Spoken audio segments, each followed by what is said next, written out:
When you hear the name John Calvin, what's the first thing that pops into your head? Let's be honest, for a lot of us, it's this grim, maybe even scary figure, the guy who invented a joyless, super strict version of Christianity. But today, we're going to look past that simple caricature and ask a simple question. Is there more to the story? All right, let's just dive right into the deep end.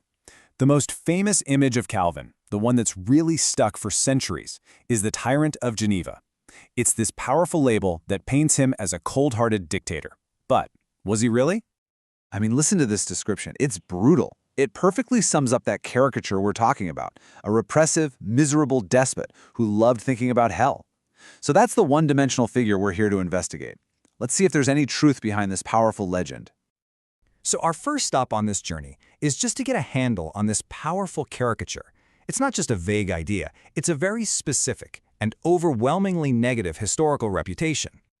But a story like that doesn't just pop up out of nowhere, right? You have to wonder, where did it come from? And maybe more importantly, you can't just pluck a guy like Calvin out of history. To really understand the man, you have to understand his times. What kind of world was he actually responding to? And that brings us to our second point. The world he was born into was in the middle of a profound crisis. The late medieval church, the only church anyone knew, was in serious, serious trouble. The Reformation didn't just happen in a vacuum.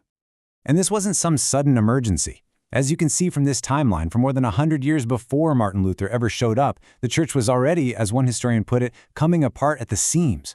We're talking about a time when there were two, and at one point, three different guys all claiming to be the real pope, all excommunicating each other. Just imagine how confusing and chaotic that must have been for the average person. And this quote is just incredible because it shows how deep the problem was.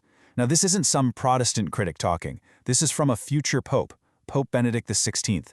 He's saying the institution itself had become questionable, that people felt they had to look outside the official church to find any real certainty of salvation.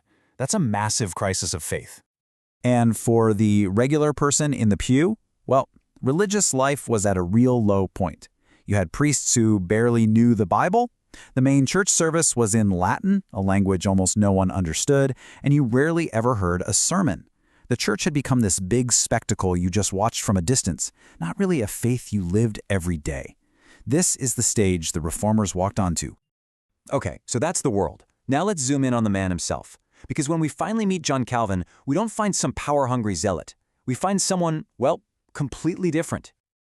You know, the craziest thing is that Calvin's personal ambition was the total opposite of his public reputation. He admitted himself that he was naturally shy, timid, faint-hearted.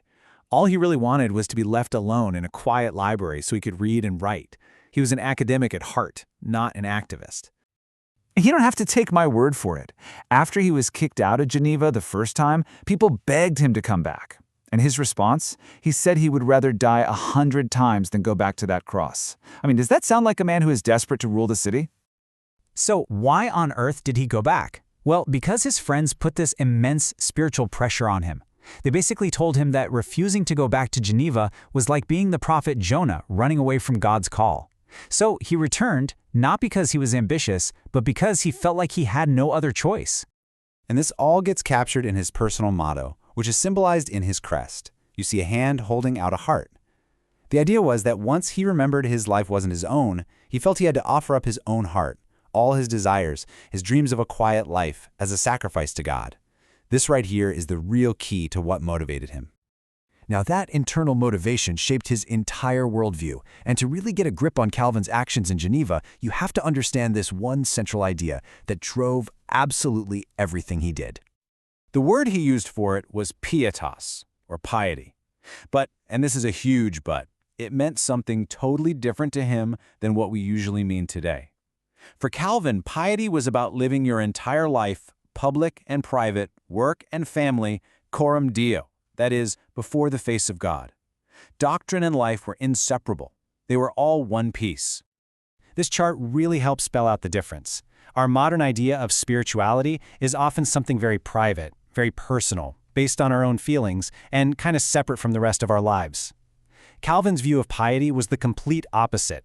It was public, it was grounded in shared beliefs, and it was integrated into every single corner of life. There was no such thing as a sacred-secular divide. Okay, so with all that context, the church in crisis, the reluctant scholar, and this all-encompassing worldview, let's circle back and revisit those famous myths we started with. Let's tackle the biggest one head-on. This idea of Calvin as a political dictator, the so-called Protestant Pope. What do the actual historical records have to say? Well, the facts are pretty stunning when you actually see them laid out.